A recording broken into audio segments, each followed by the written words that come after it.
어제 하루 종일 많은 분들이 관심과 궁금증을 보여주셨던 소식입니다. 바로 이강인 선수의 에이전트가 현재 영국에 있고 이것이 이강인 선수의 이제 프리미어리그 이적에 대한 논의를 위한 것이다. 많은 추측과 궁금증들이 있었는데요. 저희가 하루 동안 좀 다양한 부분들을 체크해보고 살펴봤고 또 추가적인 소식이 나왔기 때문에 두버지 김현민 기자와 함께 정말 이강인 선수가 프리미어리그 팀과 협상 중인 것인지, 그리고 지금 또 새롭게 떠오른 맨체스터 시티와 얘기하고 있다라는 또 이런 얘기까지 나오고 있어서 팩트 체크하는 시간 준비했습니다. 우선 이 이야기가 나오게 된 그 최초의 이제 보도는 마테오 모레토, 스페인 매체인 렐레보에서 활동 중인 이탈리아 기자지만 이 마테오 모레토가 최근에 이강인 선수 관련된 이적설을 굉장히 이제 적극적으로 그리고 밀도 있게 보도하면서 주목받고 있는 좀 믿을만한 기자죠. 네, 마테오 모레토가 아무래도 그 이강인 선수의 에이전트인 하비에르 가리도랑 좀 친분이 있는 것 같아요. 그렇죠. 그래서 계속 이강인 관련한 소스들을 굉장히 많이 뿌리고 있거든요. 특히 지난 1월 이적 시장에 거의 90% 발언도 있었고, 사실 저희가 추가 설명이 필요 없을 정도로 많은 이제 설명을 드린 기자고, 분명히 공신력이 있고 정보가 있는 기자인데다가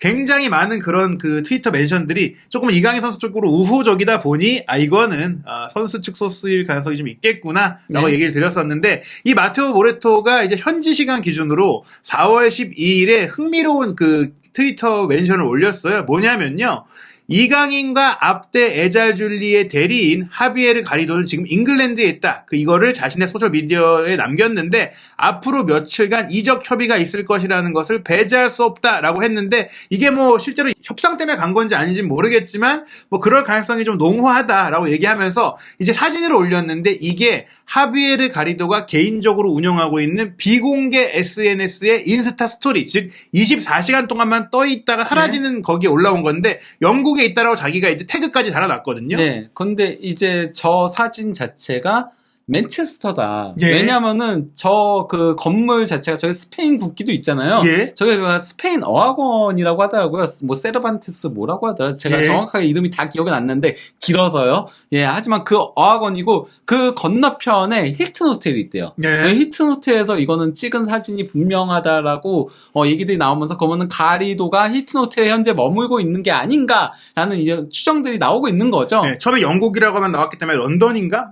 과거에 얘기가 나왔던 브라이튼인가? 이런 추측들이 있다가 이게 어디인지가 파악되니까 맨체스터? 그렇다면 저희가 이전에도 맨유가 포지션상 필요할 수도 있다 이런 얘기들을 드렸는데, 이거 증폭되는 가운데 이 계정에 대해서는 보시다시피 일부만 팔로우를 수락한 하비에르 가리도의 개인 계정이고, 이강인 선수의 공식 계정도 팔로우를 하고 있고, 사실 이게 가짜 계정이다 이렇게 볼 수는 없어요. 그리고 이제 하비에르 가리도 같은 경우에는 이강인 선수의 에이전트로 굉장히 잘 알려져 있고, 지금 발렌시아 선수 출신으로 사실 한국에도 왔었고 저도 만나본 적이 있고, 큰 발렌시아 지역의 대형 에이전시에 있다가 독립해서 이제 자기가 이제 따로 활동을 하고 있는데, 그런 가운데 이제 최근 이강인 선수가 가장 이제 중요한 선수다 보니까 적극적으로 움직이는 것 같아요. 가리도 같은 경우는 다비드 실바하고 같은 시기에 뛰던 선수였죠. 그러면서 이제 굉장히 다비드 실바와 함께 각광받는 이제 유망주였는데, 그래서 헤타페 임대도 가고 헤타페에서 좋은 모습을 보여주기도 했는데 기대만큼은 성장하지 못했던 윙어였죠.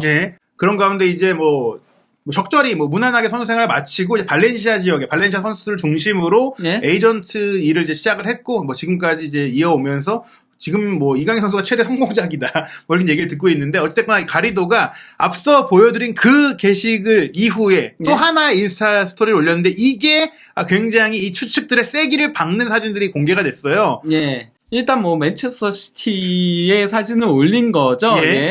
그리고 또 이제 빌라 사진도 같이 올린 건데요. 그러니까 맨시티의 사무실을 방문했고, 버밍엄에 위치한 에스턴 빌라의 사무실에 갔는데, 구장 투어를 갔을 리도 없고 에이전트가 갔다는 건 업무상으로 갔을 수 있다. 그렇다면 근데 이제 앞서서 마테오 모레토도 애매하게 올렸잖아요. 이강인의 에이전트가 갔다고 한 것도 아니고 이강인의 일을 보러 갔다고도 아니고 이강인과 앞대의 이름을 동시에 거론했는데, 일단은 다른 선수일 수도 있는 거니까 이 하비에르 가리도가 소속된 인테그랄 풋볼이라는 에이전시에 어떤 선수들이 있느냐, 지금 이제 저희 리스트를 살펴봤는데, 일단 소속된 선수 중에 가장 가치가 높은 선수가 이강인 선수고, 그 다음이 앞대고, 나머지 이냐키 페나라든지 살바 루이스라든지 이런 선수들, 크리스티안 리베로도 있긴 한데, 냉정히 봤을 때 요 리스트에서 프리미어리그 팀이 현재 당장 관심을 강하게 가질 만한 선수는 이강인 선수가 아니겠느냐. 물론 앞대 선수도 좋은 선수긴 해요. 네, 앞대 굉장히 좋은 활약을 펼치고 있죠. 이번 시즌에 그 오사수나에서 임대로 뛰면서 드리블 관련해가지고 가장 좋은 수치를 올리고 있다는 평가를 듣고 있긴 하죠. 예, 올 시즌 라리가 21경기 3득점 2도움. 그런데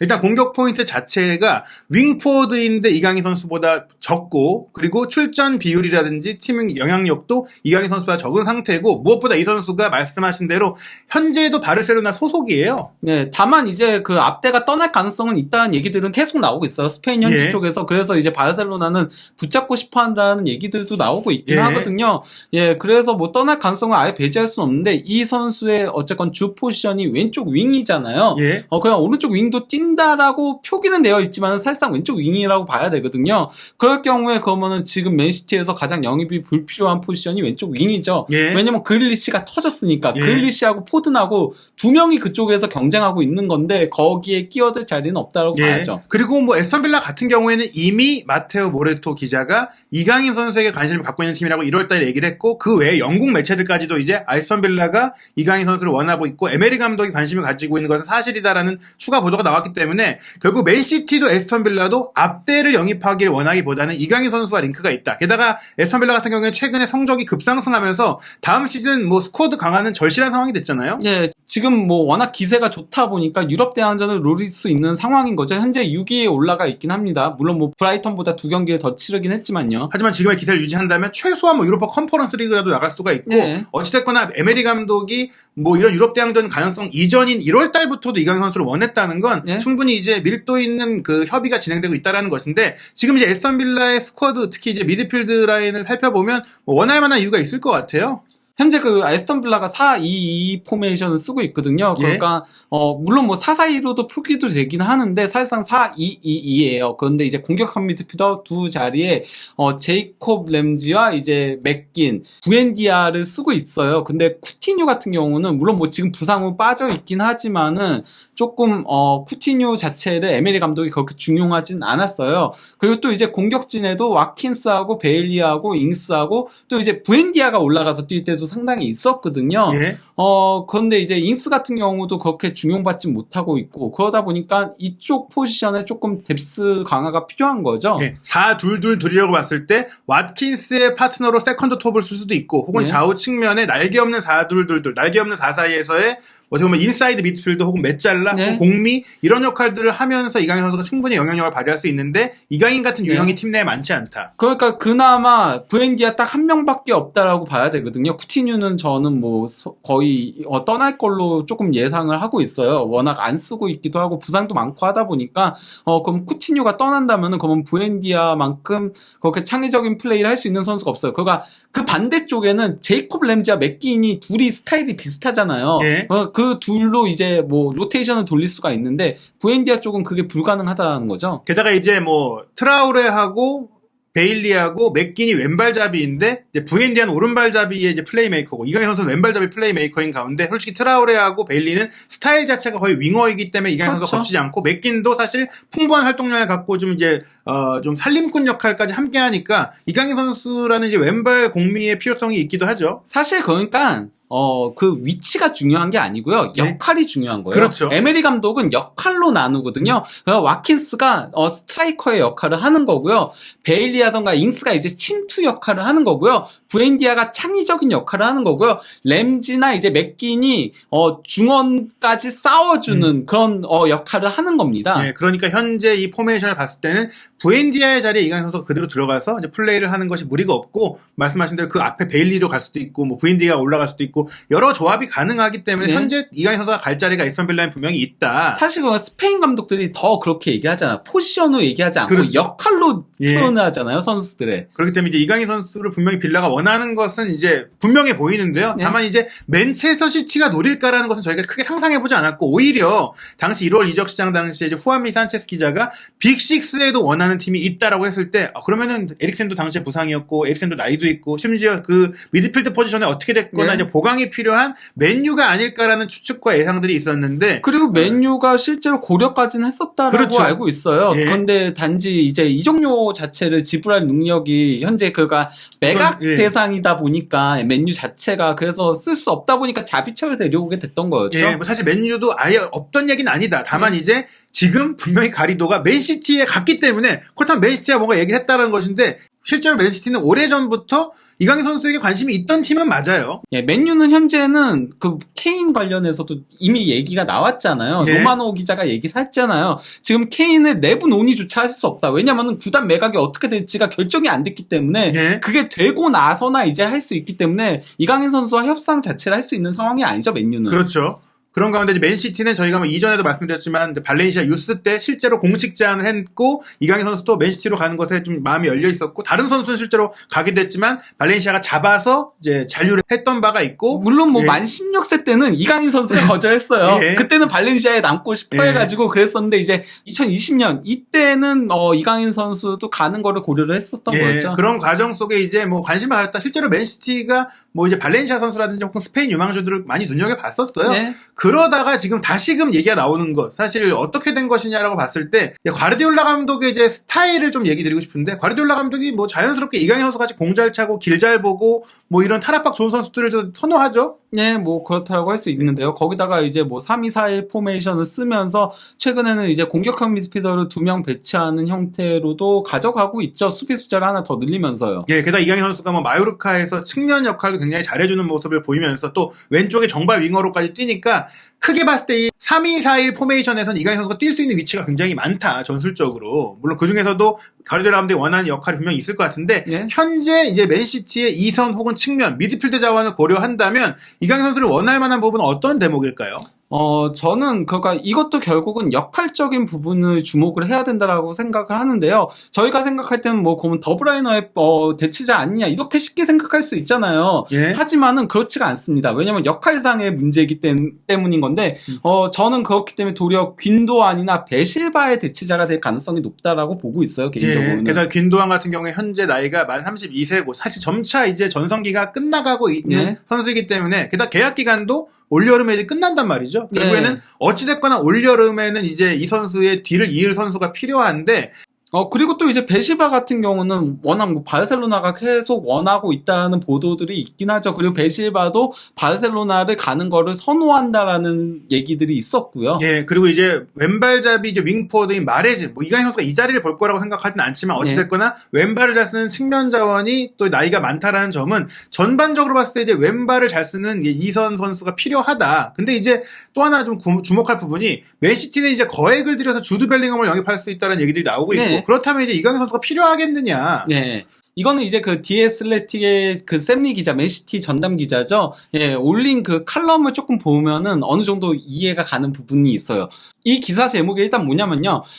벨링엄 영입은 좋다. 말이 되는지는 별개의 문제라고 한 거예요. 예. 근데 사람들이 보면 아니 벨링엄 오면 무조건 좋은데 왜 말이 안 되는지는 별개라고 왜 남겼을까 저 단서를. 예. 여기에 대해서 그가 설명을 한 게 있는데요. 예. 이 기사에 이제 일부분을 발췌를 한 거예요. 뭐라고 얘기했냐면요. 디 애슬레틱에서 과거 설명했다시피 과르디올라 감독은 경기의 템포를 조율할 수 있는 파우사 선수와 더 직선적인 파괴형 선수라는 두 가지 타입의 균형을 잡길 원한다. 이게 제가 그 아까 얘기한 역할이 중요하다라고 얘기한 겁니다. 무엇보다 이 파우사라는 단어가 굉장히 중요한데 이게 스페인 용어고 사실 영국에서는 쓰이지 않고 없던 개념에 가까워요. 이게 스페인은 축구 템포가 느리다, 약간 좀 정적이다라는 말들 많이 하는데 실제로 공을 잡아놓고 조율하고 관조하고 우리 케메 같은 그런 선수들을 원하고 그런 경향이 있어서 재밌는 게 제가 이제 하비에르 가리도가 파주 NFC에 왔을 때 만나서 이강인 선수 얘기를 했어요. 그때까지만 해도 이강인 선수 완전 이렇게까지 되진 않아가지고 편하게 가리도가 얘기를 해줬는데 이강인의 최대 장점은 파우사다. 그래서 한국에서 속도감이 떨어진다고 얘기하는데 이건 이강인의 특징이자 장점이고 스페인에서는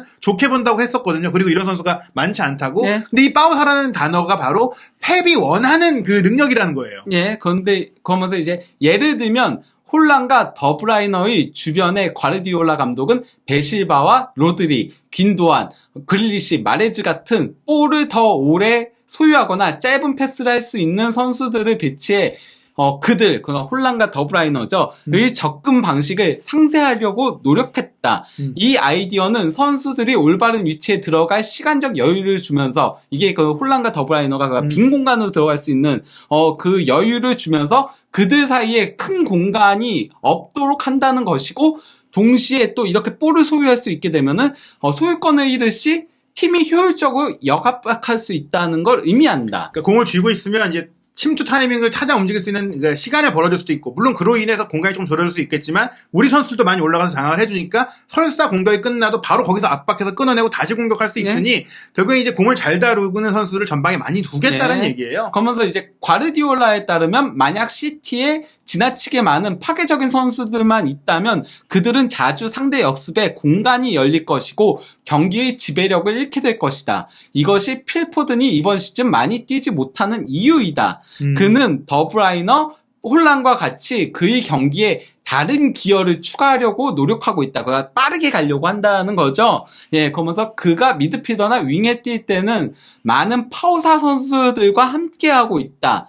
라고 하면서 근데 벨링엄은 저희가 생각했을 때 파워사형이 아닌 약간 직선적인 유형이잖아요. 사실 전형적인 잉글랜드 박투박이잖아요. 예, 그래서 여기서 이 얘기를 하는 겁니다. 흥미롭게도 이번 여름 맨시티는 베실바와 균도안을 잃고 벨링엄을 영입할 수 있는데 거기가 2명의 파우사가 떠나고 1명의 파괴적인 선수가 오는 건데 이는 갑자기 중원의 균형이 멀어진다는 것을 의미한다. 예, 그러면서 또 하나 흥미로운 부분이 나오죠. 바로 맨시티는 균도안이 떠난다면 다른 유형의 선수를 추가하는 게 아니라 그의 대체자, 즉 파우사 유형의 선수를 데려올 것이다. 그러니까 베실바, 균도안이 둘 다 파우사인데 최소한 1명의 파우사는 와야 된다. 네, 이게 그러니까 그 3월 24일인가 그때 칼럼이었거든요. 이때만 하더라도 근데 파우사 유형이 딱히 연결되는 선수가 없어서 뭐지 싶었는데 이게 예언서처럼 느껴서요, 갑자기. 왜냐면 현재 시장에 실제로 파우사 유형의 선수가 많지 않아요. 현대 축구가 점점 빨라지고 압박이 강해지다 보니까. 그런데 이강인 선수가 지금 흔치 않은 파우사 선수인데다가 당연히 또 말씀드리지만 아시아 마케팅의 가능성까지 존재하는 선수다.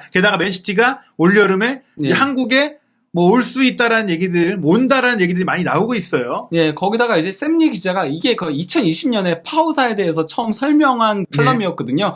제목이 페비 긴도안을 좋아하는 이유를 설명하는 숨겨진 능력. 포드는 다비드 실바의 롤을 할 수 없다. 예, 여기는 포드는 왼발잡이고 잉글랜드가 자랑하는 유망주고 이강인 선수가 여러 가지로 비교가 되어왔지만 둘의 성향과 특징이 완전히 다르기 때문에 포든과 이강인은 그러니까 경쟁자가 아니라 별개의 능력을 갖고 있는 선수로 기용이 될 것이다. 그렇게 볼 수 있는 거죠. 그러면서 이제 여기서 파우사를 처음 설명을 했었는데요. 베실바가 왜 다비드 실바보다 더 자주 대신하지 않는지 궁금해 본 적이 있나?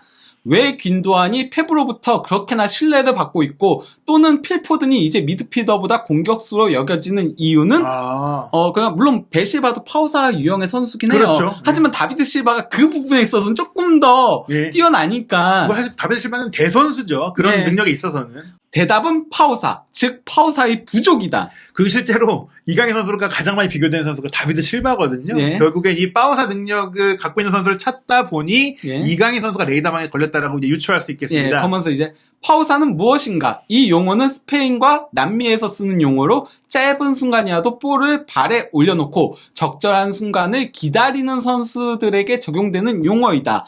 혼돈 속 약간의 고요함. 바로 이 부분이에요. 딱 이제 생각하시면 정신없이 막 뛰고 있는데 순간적으로 딱 잡아놓고 보고 파악하고 이게 뭐 아주 긴 시간 얘기하는 게 아니라 다만 이 선수가 이게 공을 파우사 할 때는 정말 시공간을 좀 본인이 통제한다는 느낌을 주는 그런 그 부분인데 이게 공 컨트롤 능력하고 시야하고 기술적인 걸 다 갖고 있어야 돼요. 그게 바로 이강인 선수라는 것인데요. 그러면서 이제 이거는 비교적 최근에 이제 과르디올라 감독이 난 균도안을 사랑한다라고 하면서 이렇게 얘기를 한 거거든요. 그는 특별한 선수이다. 그는 유럽에서 최고의 선수이다. 그러면서 그는 정말 영리한 선수이다. 뭐 이렇게 얘기를 한 겁니다. 그러면서 이제 본인이 굉장히 이제 중요시하는 이런 지적인 능력, 축구 지능이 뛰어난 선수라고 하면서 많은 역할을 할 수 있다고 했는데 바로 이 선수가 나이도 들었고 계약 기간도 끝나가는데 대체하려면 이런 능력을 갖고 있는 선수를 찾아야 되는데, 그게 이제 이강인 선수일 가능성이 좀 제기되고 있는 것입니다. 사실 그러니까 맨시티 팬들은 귄도안을 그렇게 좋아하지 않아요. 왜냐면 수비적으로 조금 늦게 커버가 오고 이런 부분에 있어서 별로 안 좋아하는데, 그럼에도 가르디올라 감독은 계속 귄도안을 중용을 하고 있잖아요. 그게 그럴 수밖에 없는 거거든요. 패배 축구가 구현되기 위해서는 귄도안 같은 선수가 필요하다 보니까 전 그래서 귄도안이 지나치게 조금 저평가받고 있다라고 생각을 하고 있어요. 네, 그렇다면 이제 이강인 선수가 귄도안 후계자로 정말 밀도 있는 이야기가 나갈지도 좀 살펴봐야 될 것 같은데,